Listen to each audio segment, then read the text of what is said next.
اور تم اپنے ہی حق میں ظلم کرتے تھے۔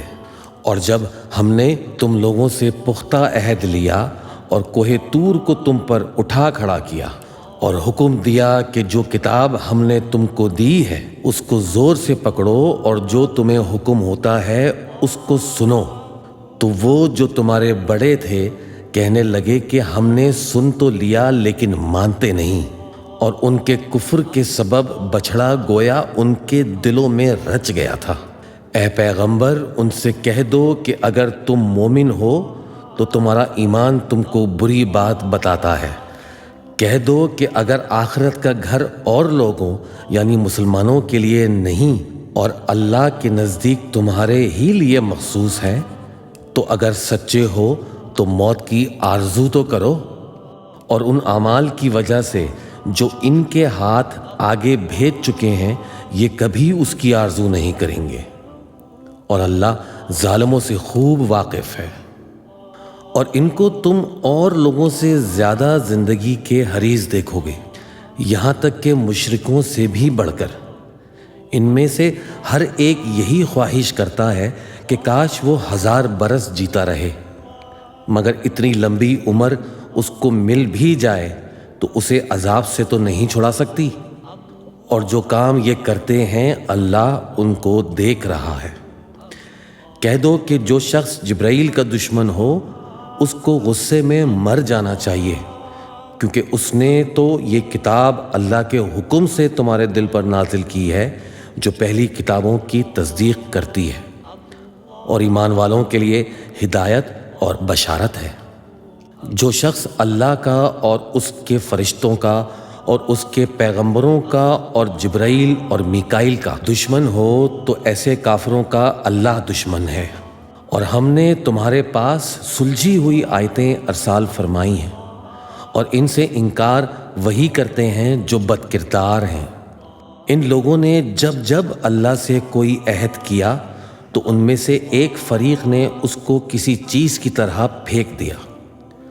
حقیقت یہ ہے کہ ان میں اکثر بے ایمان ہیں، اور جب ان کے پاس اللہ کی طرف سے پیغمبر آخر الزماں صلی اللہ علیہ وآلہ وسلم آئے اور وہ ان کی آسمانی کتاب کی تصدیق بھی کرتے ہیں، تو جن لوگوں کو کتاب دی گئی تھی ان میں سے ایک جماعت نے اللہ کی کتاب کو پیٹھ پیچھے پھینک دیا، گویا وہ جانتے ہی نہیں، اور ان چیزوں کے پیچھے لگ گئے جو سلیمان کے عہد سلطنت میں شیاطین پڑھا کرتے تھے۔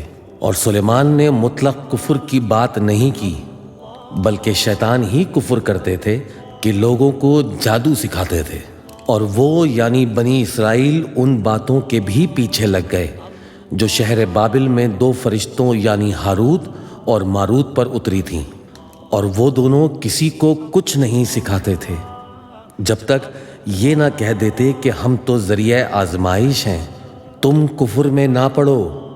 غرض لوگ ان سے وہ چیز سیکھتے جس سے میاں بیوی میں جدائی ڈال دیں، اور اللہ کے حکم کے سوا وہ اس چیز سے کسی کا کچھ بھی نہیں بگاڑ سکتے، اور کچھ ایسے منتر سیکھتے جو ان کو نقصان ہی پہنچاتے اور فائدہ کچھ نہ دیتے، اور وہ جانتے تھے کہ جو شخص ایسی چیزوں یعنی سحر اور منتر وغیرہ کا خریدار ہوگا اس کا آخرت میں کچھ حصہ نہیں، اور جس چیز کے عوض انہوں نے اپنی جانوں کو بیچ ڈالا وہ بری تھی۔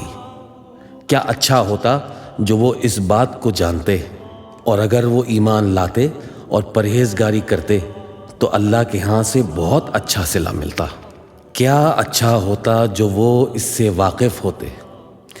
اے اہل ایمان، گفتگو کے وقت پیغمبر صلی اللہ علیہ وآلہ وسلم سے رائنا نہ کہا کرو، انظر نہ کہا کرو، اور خوب سن رکھو، اور کافروں کے لیے دکھ دینے والا عذاب ہے۔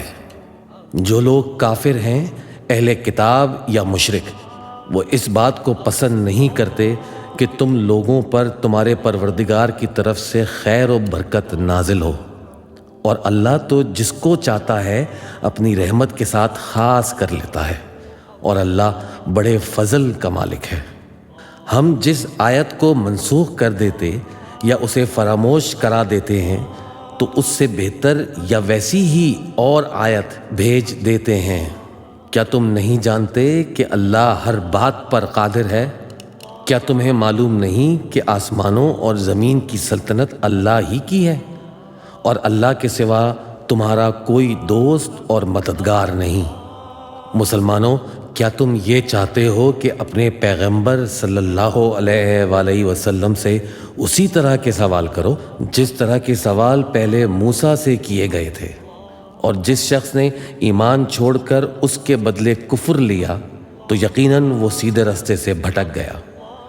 بہت سے اہل کتاب اپنے دل کی جلن سے یہ چاہتے ہیں کہ ایمان لا چکنے کے بعد تم کو پھر کافر بنا دیں، حالانکہ ان پر حق ظاہر ہو چکا ہے، تو تم معاف کر دو اور درگزر کرو یہاں تک کہ اللہ اپنا دوسرا حکم بھیجے۔ بے شک اللہ ہر بات پر قادر ہے۔ اور نماز ادا کرتے رہو اور زکوٰۃ دیتے رہو، اور جو بھلائی اپنے لیے آگے بھیج رکھو گے اس کو اللہ کے ہاں پالو گے۔ کچھ شک نہیں کہ اللہ تمہارے سب کاموں کو دیکھ رہا ہے۔ اور یہودی اور عیسائی کہتے ہیں کہ یہودیوں اور عیسائیوں کے سوا کوئی بہشت میں نہیں جانے گا۔ یہ ان لوگوں کے خیالات باطل ہیں۔ اے پیغمبر، ان سے کہہ دو کہ اگر سچے ہو تو دلیل پیش کرو۔ ہاں کیوں نہیں، جو شخص اللہ کے آگے گردن جھکا دے یعنی ایمان لے آئے اور وہ نیکوکار بھی ہو تو اس کا صلہ اس کے پروردگار کے پاس ہے، اور ایسے لوگوں کو قیامت کے دن نہ کسی طرح کا خوف ہوگا اور نہ وہ غمناک ہوں گے۔ اور یہودی کہتے ہیں کہ عیسائی رستے پر نہیں، اور عیسائی کہتے ہیں کہ یہودی رستے پر نہیں، حالانکہ وہ کتاب الہی پڑھتے ہیں۔ اسی طرح بالکل انہی کسی بات وہ لوگ کہتے ہیں جو کچھ نہیں جانتے یعنی مشرک۔ تو جس بات میں یہ لوگ اختلاف کر رہے ہیں اللہ قیامت کے دن اس کا ان میں فیصلہ کر دے گا۔ اور اس سے بڑھ کر ظالم کون جو اللہ کی مسجدوں میں اللہ کے نام کا ذکر کیے جانے کو منع کرے اور ان کی ویرانی کے لیے کوشش کرے۔ ان لوگوں کو کچھ حق نہیں کہ ان مسجدوں میں داخل ہوں مگر ڈرتے ہوئے۔ ان کے لیے دنیا میں رسوائی ہے اور آخرت میں بڑا عذاب۔ اور مشرق اور مغرب سب اللہ ہی کا ہے، تو جدھر بھی تم رخ کرو ادھر ہی اللہ کی ذات ہے۔ بے شک اللہ صاحب وسعت ہے، باخبر ہے۔ اور یہ لوگ اس بات کے قائل ہیں کہ اللہ اولاد رکھتا ہے؟ نہیں، وہ پاک ہے، بلکہ جو کچھ آسمانوں اور زمین میں ہے سب اسی کا ہے، اور سب اس کے فرما بردار ہیں۔ وہی آسمانوں اور زمین کا پیدا کرنے والا ہے، اور جب کوئی کام کرنا چاہتا ہے تو اس کو ارشاد فرما دیتا ہے کہ ہو جا، تو وہ ہو جاتا ہے۔